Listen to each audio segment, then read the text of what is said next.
गलती जो हर 11th standard का स्टूडेंट करता है अपने IMUCT या स्पॉन्सरशिप की तैयारी करने से पहले, ठीक है।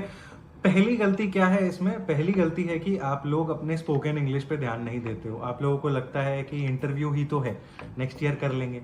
दूसरी गलती बहुत इंपॉर्टेंट हो जाती है, ठीक है। पहली गलती तो छोटी सी है, चलो ठीक है, स्पोकन इंग्लिश नहीं किया कोई बात नहीं, ठीक है, नेक्स्ट ईयर भी हम थोड़ा रगड़ रगड़ के करवा लेते हैं, क्योंकि एनी विच वेज हमारे बैचेस में आपको अनलिमिटेड मॉक इंटरव्यू मिलता है। तो फाउंडेशन में भी जो बच्चे आते हैं हमारे पास 12th स्टैंडर्ड में, उन लोगों को भी हम जैसे ना तैसे प्रैक्टिस करवा के एकदम पॉलिश कर देते हैं अगर उनका इंग्लिश खराब रहता है।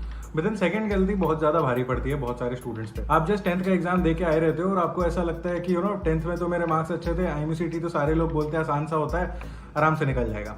तो आप सिर्फ स्पॉन्सरशिप की तैयारी पे ध्यान देते हो, and believe me this happens to more than 30 to 40% of the students who are preparing with us, कि बहुत अच्छा जाता है स्पॉन्सरशिप का exam, but because of that over confidence, because of because of feeling कि IMUCT शायद एक आसान सा एग्जाम है, रैंक नहीं बनता। मतलब ऐसे भी स्टूडेंट्स हमने देखे हैं जिन्होंने 3 से 4 स्पॉन्सरशिप क्रैक कर लिए, लेकिन IMUCT में रैंक ही नहीं आया और सारे स्पॉन्सरशिप कैंसिल हो गए। तो ये बहुत बड़ी एक गलती है, आप इसको तो प्लीज प्रिवेंट करो, ठीक है। तीसरी गलती ये है कि वो हमसे बहुत लेट जुड़ते हैं, ठीक है ना। ये आप बोलोगे अगेन कि अरे बैचेस सेल कर रहे हैं, प्रमोशन कर रहे हैं, वैसा नहीं है। आपको अगर फ्री गाइडेंस भी चाहिए ना, तो आपको एक ट्रस्टेड रिसोर्स से चाहिए। हमारे व्हाट्सएप ग्रुप पे आप देखोगे, हमारे टेलीग्राम ग्रुप्स पे आप देखोगे, तो फ्री के बहुत सारे मटेरियल दिए जाते हैं जो प्रॉपर आस्क्ड क्वेश्चंस, PYQs, ये सब से ही मतलब मेमोरी बेस्ड होता है, उसी से ही डिफाइंड होता है, उसी के ही प्रैक्टिस क्वेश्चन हम बना के डालते हैं। तो बहुत सारी ऐसी चीजें, और ऐसा ही एक व्हाट्सएप ग्रुप यहाँ पे भी डिस्क्रिप्शन में लिंक किया गया है। तो अगर आप अभी भी जाके ज्वाइन करना चाहते हो, अगर आप 11th स्टैंडर्ड में हो, this will be the best WhatsApp group for you, क्योंकि ये सिर्फ उन लोगों के लिए जो अभी 11th स्टैंडर्ड में है और जिन्हें अभी कुछ स्टडी मटेरियल या गाइडेंस या मेंटोरशिप चाहिए हमारे साइड से।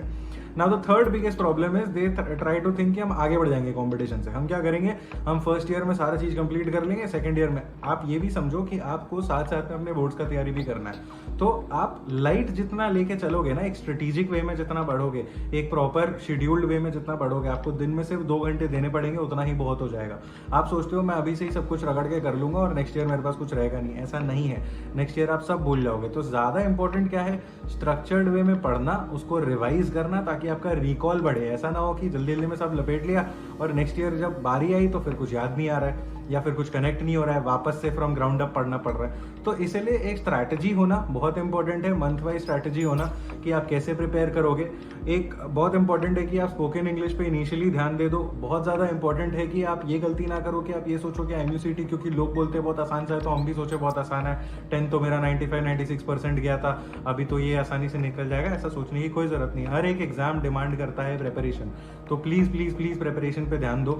एंड अगेन जो तीसरी मिस्टेक मैं वापस से हाईलाइट करूंगा, ऐसे जगहों पे से जुड़ना या ऐसे लोगों से जुड़ना जो आपको सटीक जानकारी दे सही टाइम पे, वो बहुत ज्यादा इंपॉर्टेंट हो जाता है। तो अगर मेरी बात मानना चाहते हो तो बस एक काम करो, नीचे दिए गए व्हाट्सएप ग्रुप को ज्वाइन करो एंड फटाफट कर लो, ताकि जो भी हमारे अपडेट्स है ना 11th स्टैंडर्ड के स्टूडेंट्स के लिए, वो मिस नहीं होगा तुमसे।